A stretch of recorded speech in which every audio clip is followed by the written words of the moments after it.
Salut, c'est Dr Love. Bonjour à toutes et à tous mes enfants et bienvenue dans ce Ça veut dire quoi hashtag Demandonade numéro 55. Oui, je suis complètement perdue dans ce nombre de Ça veut dire quoi hashtag Demandonade, il y en a tellement, je suis perdue. Au cas où tu ne connais pas le concept, je te l'explique rapidement parce que ça fait quand même 55 épisodes, donc si tu débarques, au cas où, je vous ai demandé à toutes et à tous de me raconter sur Instagram vos petites histoires de cœur. Quels sont tes problèmes de cœur? Qu'est-ce qu'il ou elle t'a fait, ton crush, pour que ça t'empêche de dormir la nuit, pour que tu te dises mais merde j'ai trop besoin d'aide? C'est ce que vous m'avez donc raconté sur Instagram et moi je vais te lire l'histoire et je vais essayer d'y trouver une solution. On va essayer de voir ensemble ce qu'on peut faire pour cette pauvre Gertrude ou pour ce pauvre Alphonse qui se pose des questions sur son crush, sur son amoureux ou autre. Tu vas voir, toutes les questions sont numérotées, c'est dans un but précis, c'est pour te permettre de réagir, que tu sois tout à fait d'accord avec moi et que t'as envie de le dire, bah fais-toi bien plaisir. Si t'as une petite nuance à rajouter, n'hésite pas, tu as le droit, et si t'es pas du tout d'accord avec moi, tu peux aussi le dire, vraiment il n'y a pas de problème, je trouve qu'on est là vraiment pour s'aider, pour s'entraider. Donc si t'es pas d'accord, aucun souci, seulement attention, sois poli et bienveillant dans les commentaires, c'est tout ce que je te demande. Si t'es pas poli, si t'es pas bienveillant, ça gerte. Tout ceci étant dit, comme tu le sais, j'ai horreur des introductions qui durent une centaine d'années, donc on va démarrer tout de suite. Ok, on démarre très très fort avec une histoire pleine de rebondissements. J'ai décidé qu'aujourd'hui j'allais faire un Ça veut dire quoi hashtag Demandonade, plein de super histoires ultra intéressantes. Je te lis ça, tu ne vas pas être en reste. C'est donc Gertrude qui a fait la bêtise d'outrepasser les règles. Je te lis ça tout de suite. Coucou Nad, je suis avec mon copain actuel depuis 1 an. J'ai 18 ans et lui 17. C'est l'amour fou et parfait entre nous. On est en terminale tous les deux mais pas dans le même lycée, ce qui fait qu'on essaie de se voir tous les week-ends. Ma meilleure amie, elle, est dans le même lycée que lui. Ces derniers temps, je me tracasse par rapport à deux choses. Premièrement, d'après ma meilleure amie et d'autres, il se rapproche beaucoup d'une autre fille. Du style, il agit avec elle pas comme il agit avec les autres filles et ils passent beaucoup de temps ensemble. On n'aime pas trop ça. Que suis-je censée en conclure? Attends de voir le deuxième point, tu vas mieux comprendre. Deuxièmement, il m'a confié son portable pour faire ses flammes, car il partait en Italie. Alors pour faire ses flammes, j'imagine que c'est ton correcteur qui a bugué, mais je vois pas ce que ça veut dire. En bref, je sais que j'ai fait une grosse bêtise, mais j'ai regardé ses messages. Au début de notre relation, quand on est devenus très proches, en bail, il a été à une soirée et il a embrassé une fille toute cette soirée. Ça, j'étais au courant par un ami, on en a parlé, ça s'est arrangé. Mais en lisant les messages dans le téléphone de mon mec, j'ai découvert quelque chose de plus grave. Et donc là, en gros, elle m'explique que son mec a demandé à une autre nana conseil par rapport au fait que il disait qu'il avait des sentiments pour l'autre et qu'ils avaient fait les prélits et qu'il ne savait pas quoi faire. Ah! Entre embrasser quelqu'un et jouer à touche pipi, c'est pas la même quand même. Il a donc été parler à la meuf qu'il avait embrassée et avec qui il a fait les prélis sous les conseils de cette nana à qui il avait demandé conseil. Elle lui a mis un gros vent et c'est après ça qu'il est revenu vers moi. Aïe aïe aïe, la déception. J'ai par la suite essayé de lui poser des questions sur s'il avait déjà fait des préliminaires. Il me dit que non. Je lui ai aussi demandé si s'était passé autre chose avec cette fille en question. Il me dit que non. Je sais qu'il ment pourtant, mais encore aujourd'hui je ne lui ai pas fait part de ma découverte car je m'estime autant en tort que lui d'avoir fouillé. Tu m'étonnes. Est-ce que j'ai eu la bonne réaction? Qu'est-ce que ça signifie? Est-ce qu'il est avec moi parce qu'il n'a eu aucune chance avec l'autre? Merci mille fois Nad, signé ta plus grande Gertrude fan, hashtag demande à Nad. Wouh! Ma Gertrude! What a story! Alors j'ai envie de te dire pour l'instant le point numéro 1 là qui se rapproche d'une autre meuf au lycée, franchement on s'en fout parce que là, la seule chose importante pour moi c'est hello! T'as fouillé dans le téléphone de ton mec, alors ok c'est pas bien du tout, et donc t'as découvert, j'imagine que c'est un peu ce que tu recherchais hein, entre nous, t'as découvert ce que t'aurais jamais dû découvrir, c'est-à-dire que cette soirée-là, il a pas juste embrassé une autre nana, il est allé beaucoup plus loin que ça. Alors il a pas couché avec elle, mais bon, faire les prélis, tu sais comme moi ce que ça veut dire. Donc comment te dire? Je comprends tout à fait que tu n'aies pas eu les balls d'aller lui dire je peux savoir pourquoi t'as fait ça et pourquoi tu me l'as pas dit? Dans le sens où, en fait, t'as fouillé dans son téléphone. Son téléphone, c'est sa vie privée, c'est sa sphère privée. Tu ne devrais pas être au courant de ça. Malgré tout, que tu l'aies su de la bonne ou de la mauvaise façon, tu le sais. Les faits sont là, tu es au courant de ce problème-là. Tu es au courant qu'il t'a menti. Et surtout, tu es au courant qu'il t'a menti sur un truc ultra important. Donc, ok, t'as tes torts, t'as fouillé dans son téléphone, mais entre fouiller dans le téléphone de quelqu'un et aller jouer à touche pipi avec quelqu'un d'autre alors que tu es en couple, je pense que, tu vois, toi c'est moins grave que ce qu'il a fait lui. Voilà ce que je te suggère dans ce cas-là. J'entends bien que tu lui as posé la question, au fait, tu crois pas que t'as des petites choses à me dire? Et qu'il a dit non, parce que lui il est convaincu que tu ne sais pas, et il a clairement envie de faire pot, c'est-à-dire ne rien dire. Oui, faire pot, c'est mon expression préférée, ça va. Donc voilà ce que je te suggère de faire ma Gertrude. Je pense que tu devrais avoir une vraie conversation avec ton Alphonse en lui disant, écoute, j'ai quelque chose à te dire. Quand t'es parti en Italie, quand tu m'as laissé ton téléphone, j'ai pas pu m'empêcher, j'ai fouillé. Je suis pas fière de moi, je suis désolée, je te présente toutes mes excuses, j'ai fouillé. Et évidemment, quand on fouille, on trouve toujours des choses qu'on n'aime pas. Et voilà, j'ai trouvé la vérité sur cette histoire avec cette nana-là. Donc j'aimerais qu'on en parle. En fait, étant donné que tu l'as appris de la mauvaise façon, tu peux pas te permettre de l'envoyer bouler parce que t'as toi-même des torts. Donc, étant donné que tu as toi-même des torts, il va falloir faire profil bas. D'où l'intérêt d'arriver avec douceur, avec démagogie même, j'ai envie de te dire, et de lui proposer d'en parler très calmement en fait. De lui poser la question, je te dis calmement, sans reproche, juste voilà, pourquoi tu me l'as pas dit? Pourquoi t'as fait ça? Et qu'est-ce qui se passe vraiment au fond de toi? Une fois que tu lui auras posé ces questions-là,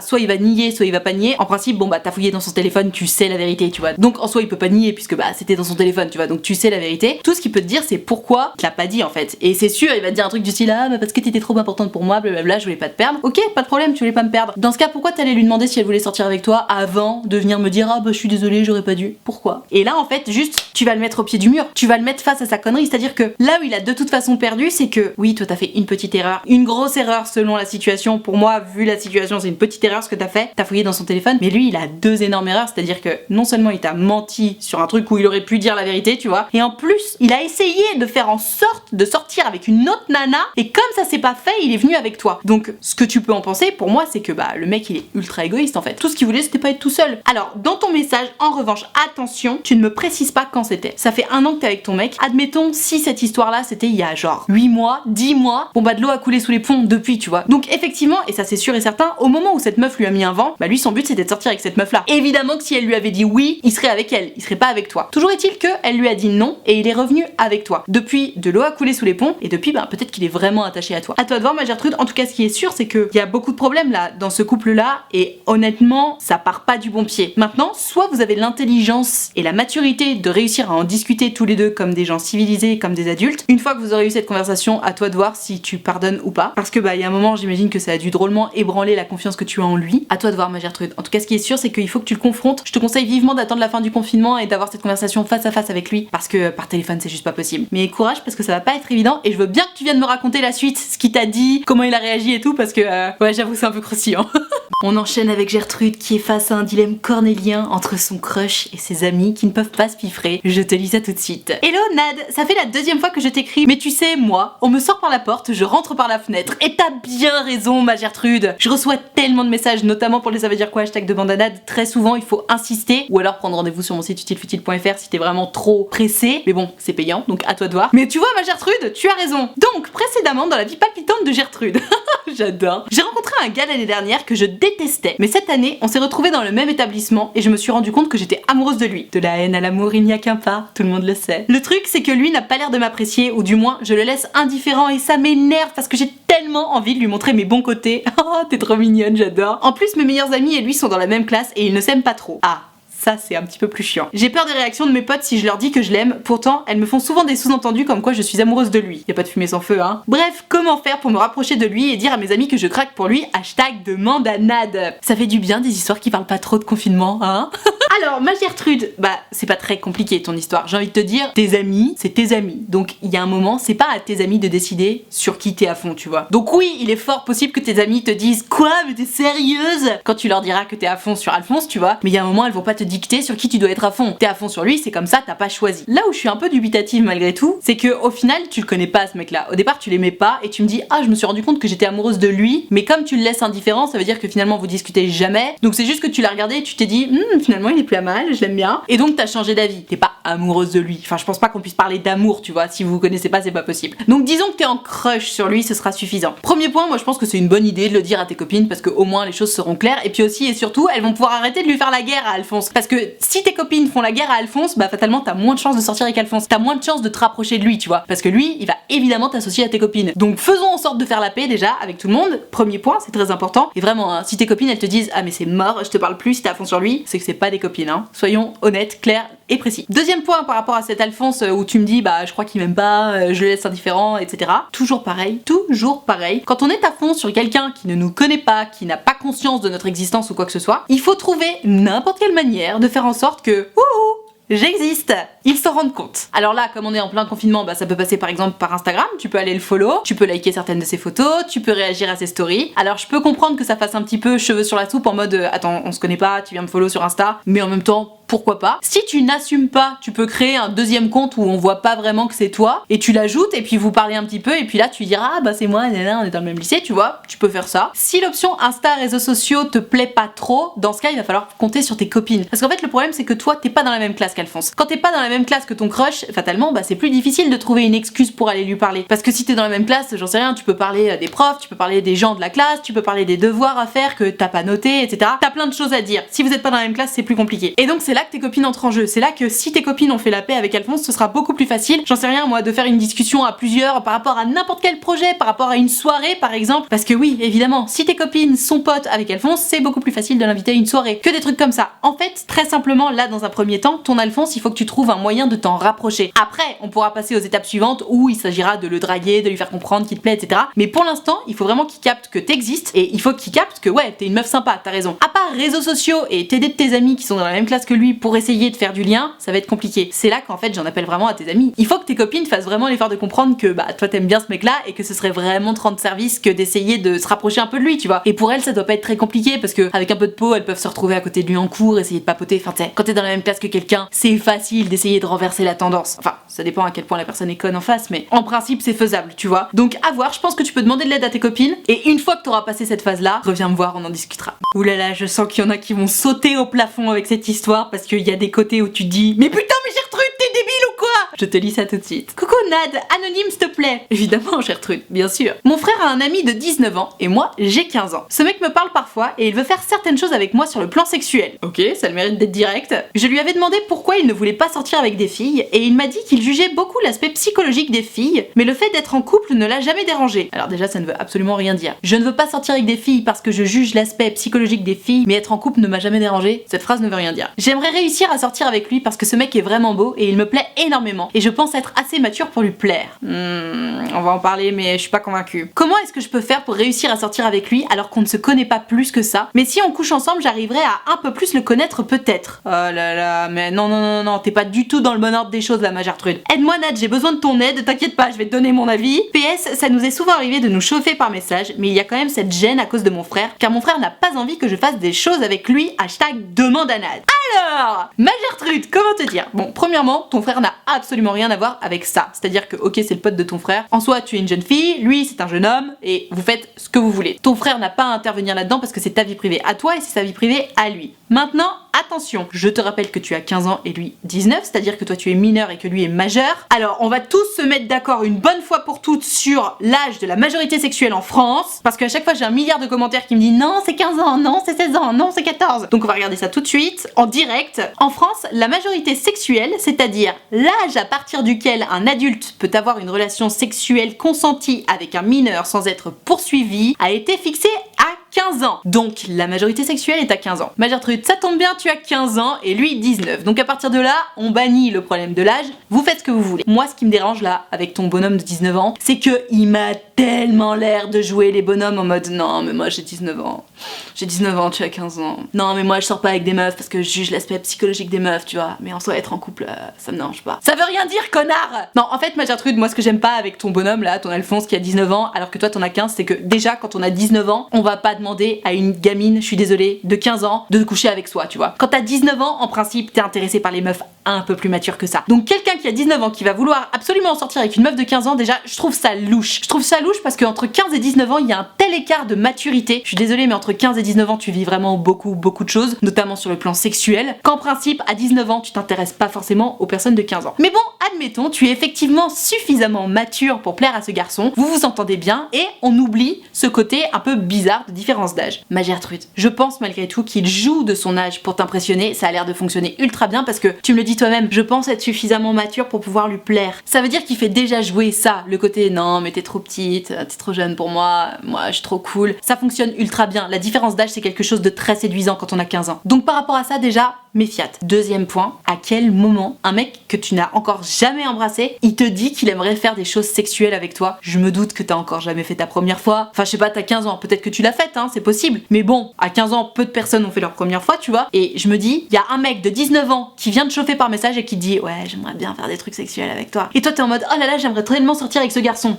Calm down. Calm down. Et surtout, la pire idée du monde, ah peut-être que si on couche ensemble, j'apprendrai un petit peu mieux le connaître. Alors de façon étymologique, absolument. Connaître quelqu'un, ça vient de con. Con, ça vient du sexe féminin, donc connaître quelqu'un en vieux français, ça veut dire que t'as couché avec lui. Donc effectivement, si tu couches avec lui, en vieux français, ça voudra dire effectivement que tu le connais mieux. Mais en vrai, ma Gertrude, par rapport à ce que tu veux dire, non. C'est pas parce que tu couches avec lui qu'il va plus vouloir se mettre en couple avec toi. Au contraire. Certains mecs vont me contredire, je le sais, mon mec à moi me contredit là-dessus lui-même, donc je sais que les avis divergent. Toujours est-il que, il me semble que, notamment lorsque les jeunes hommes sont jeunes, la première chose qui les intéresse, c'est de coucher avec toi. Parce que les mecs qui sont jeunes, ils ont envie de papillonner, ils ont envie de se taper un maximum de meufs, déjà parce qu'ils le peuvent, parce qu'ils sont jeunes, parce qu'ils sont beaux et qu'ils ont bien raison. En soi, si toi aussi t'as juste envie de te taper un mec, y a absolument pas de problème. Vas-y, fais-toi bien plaisir, parce que toi aussi tu es jeune, tu es belle, t'as envie de te taper un maximum de mecs et tu auras raison. Le souci, c'est si jamais toi t'as envie d'être en couple. Il me semble que c'est ton cas actuellement. Tu veux être en couple avec ce garçon. Et lui, il a juste envie de coucher avec toi. Donc, est-ce que t'as vraiment envie de coucher avec ce mec-là, alors que t'as envie d'être en couple avec lui, quand tu sais pertinemment que lui n'a pas envie de se mettre en couple avec toi? Parce qu'en fait, s'il voulait se mettre en couple avec toi, il serait déjà en couple avec toi. Et il prendrait le temps d'apprendre à te connaître, il prendrait le temps de te faire découvrir pas à pas la vie sexuelle. Et découvrir la vie sexuelle, ça veut pas dire faire sa première fois. Découvrir la vie sexuelle pas à pas, ça veut dire apprendre à connaître le corps de l'autre, apprendre à connaître son propre corps, apprendre à appréhender la nudité en face de l'autre, la nudité de l'autre aussi, découvrir ce qui te plaît, ce qui ne te plaît pas, faire des préliminaires, découvrir ce que c'est les préliminaires, quels préliminaires on peut faire, quels préliminaires on peut recevoir. Il y a tellement de choses à faire, tellement de choses à découvrir avant de faire sa première fois. C'est toutes ces petites choses là, ma Gertrude, qui me font penser que franchement, ce mec là, mauvais bail. Tout ce dont il a envie, comme à peu près beaucoup de mecs de 19 ans qui viennent te chauffer par message, c'est de coucher avec toi. Et en soi, y a pas de mal. Encore une fois, y a pas de mal. Si toi aussi t'as juste envie de coucher avec lui, vas-y, fais-toi plaisir. Mais vraiment, si comme je le pense, tu n'as toujours pas fait ta première fois et que ton seul et unique but, c'est de te mettre en couple avec ce mec là, fuis.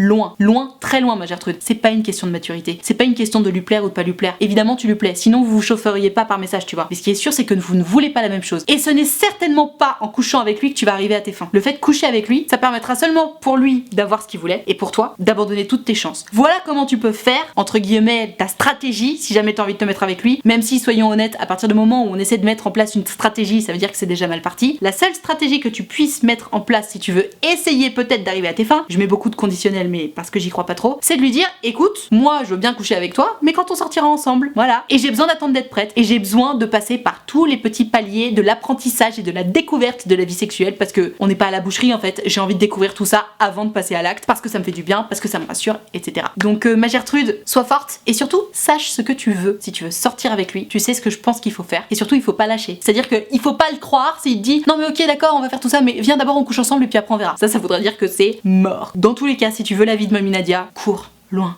Loin. Mais vraiment, hein. Il a 19 ans, vous avez 4 ans d'écart, mais 4 ans d'écart à cet âge-là, c'est énorme. Vous avez un tel écart de maturité, sans doute un très grand écart d'expérience aussi. Pour moi, c'est ultra mauvais bail. Cours très très loin. Écoute ton frère. Voilà, je vais m'arrêter là pour ça veut dire quoi, hashtag Demande à Nad numéro 55. J'espère que les histoires t'ont plu, j'espère que c'était suffisamment croustillant pour toi. Si c'est le cas, pose-moi le pouce bleu, s'il te plaît, ça me fera trop plaisir. C'est hyper important en fait pour moi quand on pose des pouces bleus parce que ça me permet de savoir que t'as aimé mon travail déjà. Et puis surtout, bah, c'est comme une récompense pour moi. Donc vas-y, clique sans modération sur le pouce bleu, ça me fera ultra plaisir. Si tu veux me faire encore plus plaisir, tu peux aussi cliquer sur s'abonner. Pareil, quand je vois ce nombre d'abonnés grandir, moi ça me donne de la motivation, je me dis qu'il y a de plus en plus de personnes qui regardent mes vidéos et forcément ça me fait hyper plaisir. Donc clique sur s'abonner, ce sera pas un effort perdu, et tu peux aussi cliquer sur la cloche, comme ça t'auras une notification à chaque fois que je sors une vidéo, et ça c'est le feu. Si comme toutes les Gertrudes et tous les Alphonse de cette vidéo, tu veux pouvoir participer aux prochaines vidéos en me racontant ton histoire, en me posant tes questions, en me racontant tes astuces, c'est sur Instagram que ça se passe. Donc tu n'as qu'à venir me suivre, tu verras évidemment je pose des petites photos de moi, des petites vidéos parce que forcément c'est le but d'Instagram, la mégalomanie, toi-même tu sais. Et aussi et surtout il faut que tu suives mes stories parce que c'est dans mes stories que je précise quelle vidéo je suis en train de préparer. Donc je sais que trop peu de gens regardent mes vidéos jusqu'à la fin, au moment où je dis justement regardez mes stories, c'est là qu'il faut m'envoyer vos histoires. Mais voilà, toi qui regardes ce message maintenant, tu le sais, c'est au moment où je poste ma story qui dit hello, je suis en train de préparer telle vidéo qu'il faut m'envoyer ton histoire avec le hashtag correspondant. Donc je t'attends dès à présent sur Instagram. Si jamais t'es pas très branché Instagram et que t'as envie quand même de discuter avec moi de ton histoire d'amour, savais-tu que c'était possible? J'ai créé un site internet qui s'appelle utilefutile.fr, le lien est dans la barre de description, sur lequel tu peux prendre rendez-vous avec moi pour qu'on puisse discuter directement de ton histoire d'amour, soit au téléphone, soit à l'écrit, soit en visio, selon ce que tu préfères. Moi je préfère le téléphone ou la visio parce que je trouve que c'est quand même vachement plus vivant, mais bon si t'es timide, aucun problème avec l'écrit. Et tu peux choisir de prendre un rendez-vous soit de 20 minutes, soit de 45 minutes, selon si ton histoire est longue, selon si t'as plein de questions à poser ou pas. Dans tous les cas, si t'as envie de prendre rendez-vous avec moi et que t'oses pas, ou que t'as peur, ou que sais-je, franchement n'aie pas peur, je suis ultra sympa, je crois.